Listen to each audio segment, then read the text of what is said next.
I've noticed throughout the 20 years or so that I've been in education that I've become more and more popular as a speaker based on one main factor, and that is I become more and more brief with my comments. So I'm sure that there's a direct correlation there of brevity and popularity, so I'll try and be brief. I wanted to share something that's relevant to this week's Parsha. I was torn, should I say something on Hanukkah, but there's always plenty of time. You can learn next week more about that. But this week's Parsha, there's a famous, the struggle between Yaakov and what they call the Sarah Shal Esav, the whatever angel it was of Esav, and they fight, and he struggles all night, and in the morning he succeeds, and the angel has to leave late, and the angel does not defeat him, but he breaks his hip, right? And therefore we have a mitzvah. It's not easy to get a good steak that is of a filet mignon variety in the United States. You can, but it's either imported or very rare that they make those in the United States. In Israel you can get it more, but because of the sciatic nerve being wound so much around the hindquarter, we don't eat it, and that's because the hip was dislocated by this battle. Now, there's always a debate, and you always should know what the worldview is of the people having the debate. Two people in the medieval scholars who debated a lot, the Rambam and the Ramban, Maimonides and Nachmanides. The Rambam always veered to the side of rationalism, and Nachmanides, the Ramban, always veered to the side of mysticism, when all things being equal. So, when the Rambam was uncomfortable with the fantastic nature of a story in the Torah, very often he went to his default, oh, that was a dream. Okay? So, when it comes here, he's, struggling with an angel, and he comes fighting and things, and talks about it. So the Rambam says, yeah, it was at night, he was dreaming that he was fighting with an angel. It was on a spiritual level, it happened, but of course, physically he was, grappling with a physical angel, and that leads to its own difficulties. So the Ramban takes the Maimonides to test. Now they weren't, the same generation, they were one generation after. So he takes him to task. He says, what are you talking about? It didn't happen literally. Has to have happened literally. Because what did we just say? He broke his hip. Right? He broke his hip. It wasn't a dream because he literally dislocated his hip, and that's why we have a mitzvah not to eat filet mignon. If it's a dream, we're not eating filet mignon. Come on. It's very important. So you would think that is a retortable question. Now the problem is, it's always easy for the next generation to ask questions on the previous generation for one very simple reason. They're dead, and they can't answer for themselves.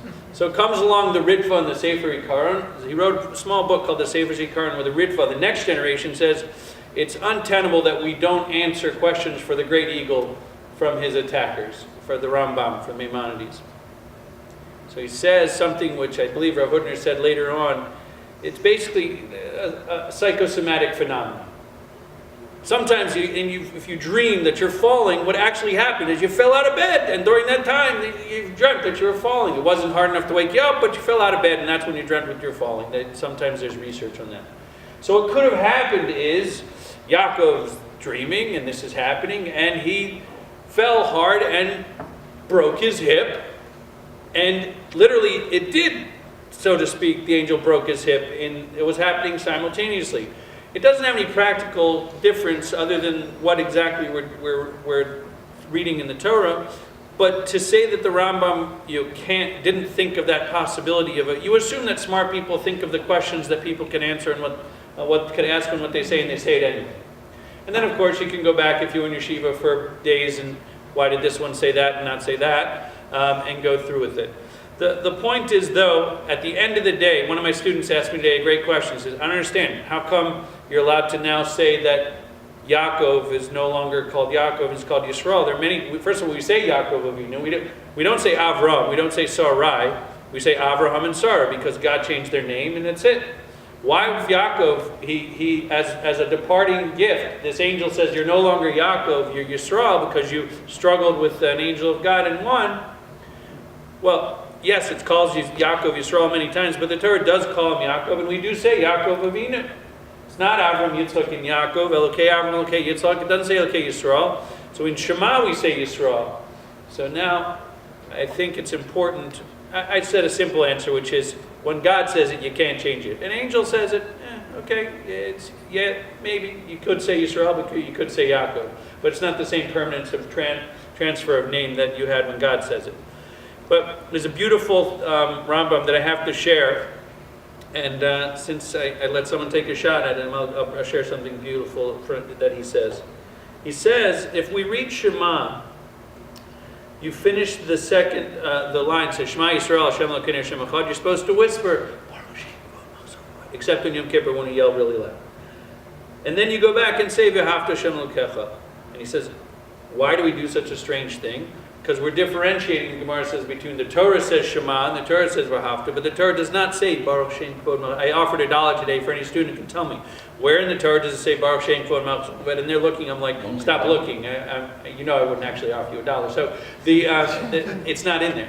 It's not from the Torah. It's Yaakov Avinu. Rambam says we have a Masorah from the Talmud in perhaps in Psachim, the Kesef Mishnah says. He says, when Yaakov gathers his children in Egypt and he's about to die, he says, I'm not sure if in Egypt they're keeping the traditions of our ancestors. So he says to his children, he's trying to encourage them to believe in one God, and he says, children, do any of you not believe the same as I do in one God? So they said, Shema Yisrael, listen, our father Israel, the Rambam says, Hashem Elokeinu Hashem Echad. Our God is one God, and we believe the same thing you do. And then the grandfather Yaakov says, the Zaken says, Baruch Shem Kvod Malchut. Thank God. I'm so glad you actually believe what I believe. Now I can die in peace, and that was it. That's why we say this, Yisrael Zaken. So I think what happens is, Yisrael, when we say Shema Yisrael, that's when it's talking about the personal level of Yaakov overcoming. When he overcomes the spiritual challenges, that's when it refers to him as Yisrael. So Shema Yisrael, that's when he overcame already the challenges and the fighting with these struggles against the Sar Shel Esav. Those were external struggles, but there were internal struggles also. Whenever he overcame them, the challenges, that's when it's referred to as Yisrael. So the Rambam says here, after they overcame the challenges of Egypt, that's when they're referred to Yisrael. When we're just doing the Shemona Esrei,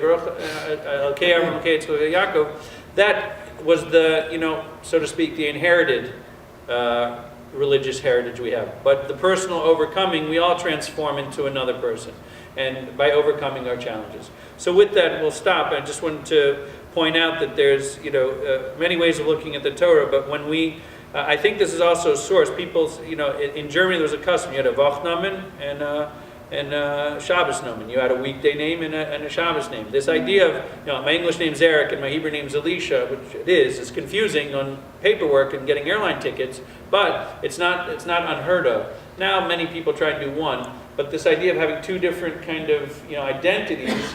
I think the identity is the natural identity we're born with, and then the spiritual one that we actualize our potential and we overcome any challenges spiritually. So we should all try and overcome together using the Torah our spiritual challenges.